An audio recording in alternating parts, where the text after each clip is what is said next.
خلفائے راشدین کو دیکھیں، ان کی خلافت جو ہے وہ خدمت خلق سے عبارت ہے۔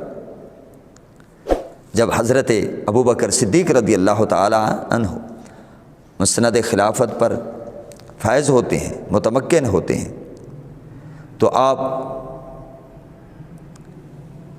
ایک یتیم لڑکی، یتیموں کی بکریاں دوہا کرتے تھے، ان کا جا کر دودھ نکال کر یہ خدمت انجام دیا کرتے تھے۔ تو جب آپ خلیفہ منتخب ہوئے تو یتیم لڑکی نے کہا ابو بکر صدیق رضی اللہ تعالیٰ عنہ تو خلیفہ بن گئے ہیں، اب ہمیں بکریوں کا دودھ نکال کر کون دے گا؟ آپ نے سنا تو فرمایا پریشان ہونے کی بات نہیں ہے، مجھے یہ خلافت خدمت خلق سے نہیں روک سکتی، خلافت برائے خدمت خلق ہے۔ کاش آج کے حکمران بھی اس نقطے کو سمجھیں کہ اصل جو حکومت ہوتی ہے، حکمرانی ہوتی ہے، یہ برائے خدمت خلق ہے۔ عزت انہی کو ملی ہے جنہوں نے حکومت کو، خلافت کو برائے خدمت خلق استعمال کیا۔ اللہ نے دنیا میں بھی عزت دی اور آخرت میں بھی۔ ہم دیکھتے ہیں کہ صحابہ کرام میں خدمت خلق کے حوالے سے دوڑ لگی ہوئی ہے، دوڑ لگی ہوئی ہے۔ حضرت عمر فاروق رضی اللہ تعالیٰ عنہ ایک بوڑھا خاتون کی خدمت کرتے تھے۔ جب حضرت ابوبکر صدیق رضی اللہ تعالیٰ عنہ خلیفہ بنے تو پھر آپ بھی ادھر جاتے تھے، پہلے جا کر اس کے گھر کا کام کاج کر دیا۔ تو حضرت عمر فاروق رضی اللہ تعالیٰ عنہ سوچنے لگے مجھ سے پہلے کون آتا؟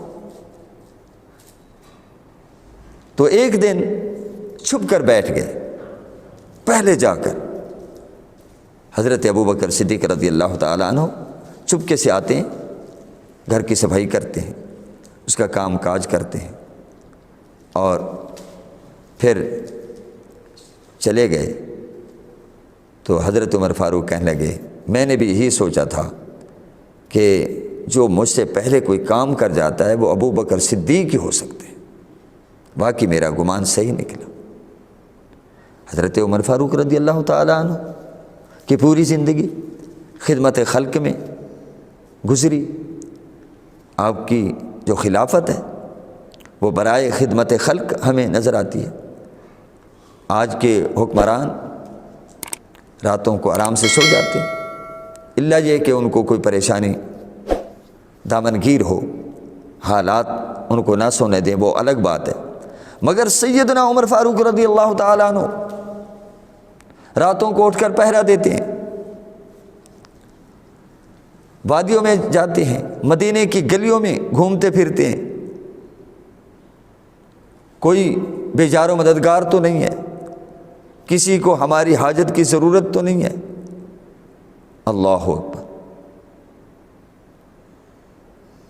ایک دفعہ آپ گشت فرما رہے تھے تو ایک شخص بڑا پریشان بیٹھا، فرمایا کیوں؟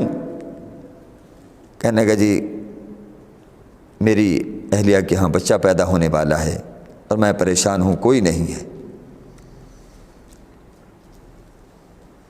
تو آپ واپس آ گئے، اپنی اہلیہ حضرت ام کلثوم کو لیا اور بھیج دیا،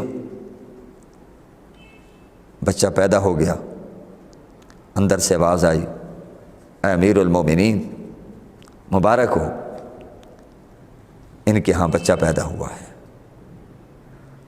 تو اس کو پتہ نہیں تھا کہ آپ ہی امیر المومنین ہیں، چونکہ آپ نے آپ کو چھپا کے رکھتے تھے۔ وہ ذرا گھبرایا، حضور آپ؟ فرمایا ہاں، ہم خادم ہیں۔ ایک دفعہ آپ بیت المال کے اونٹوں کو تیل لگا رہے تھے، کسی نے کہا حضور کسی غلام سے کہہ دیا ہوتا وہ تیل لگاتا، فرمایا مجھ سے بڑھ کر غلام کون ہے؟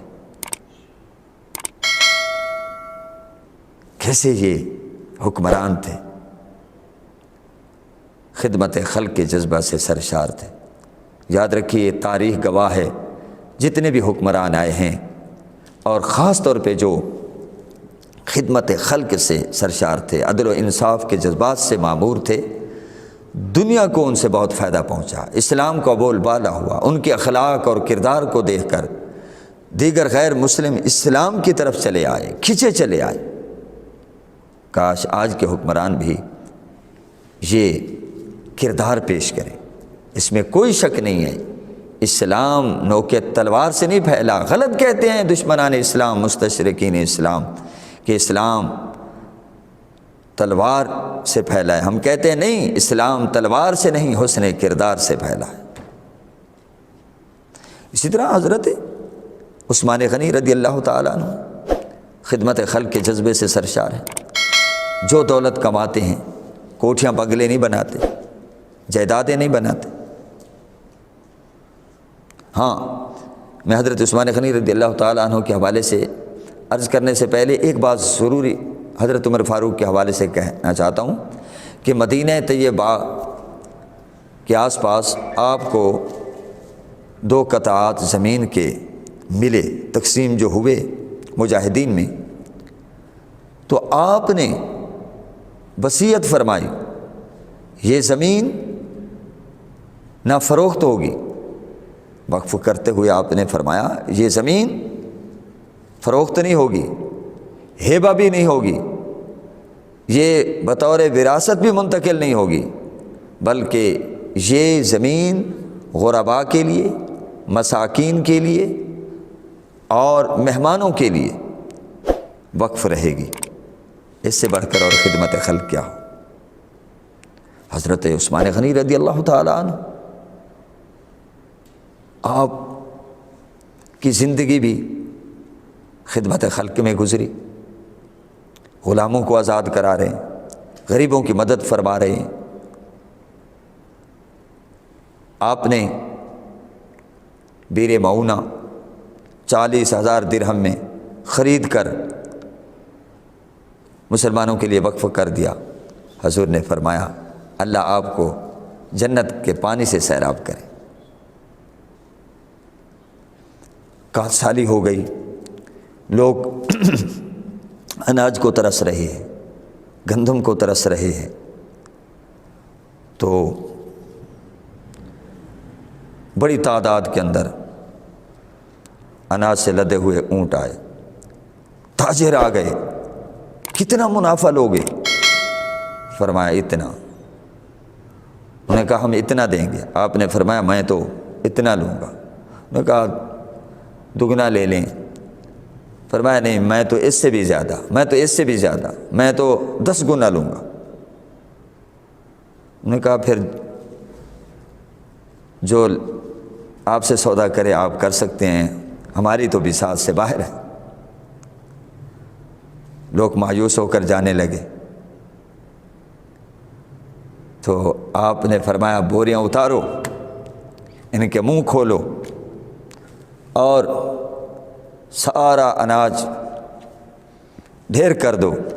لوگوں سے فرمایا جاؤ، جتنا کوئی اس اناج سے لے سکتا ہے، گندم سے لے سکتا ہے، وہ اٹھا کر لے جائے۔ یہ ہے خدمت خلق۔ آج پھر اس جذبے کی ضرورت، آج پھر خدمت خلق سے سرشار ہونے کی ضرورت ہے۔ آج بھی آپ دیکھ لیں، بڑے بڑے عبادت گزار پڑے ہوں گے، بڑے بڑے تہجد گزار پڑے ہوں گے، مگر جنہوں نے خدا کی مخلوق کی خدمت کی ہے، اللہ نے ان کو بڑی عزت دی ہے۔ ایدھی صاحب کو دیکھ لیں، خدمت کا ایسا ادارہ قائم کیا کہ ملک کا نام بھی روشن کیا اور انسانیت کی بھی خدمت کی۔ اخوت کے چیئرمین ڈاکٹر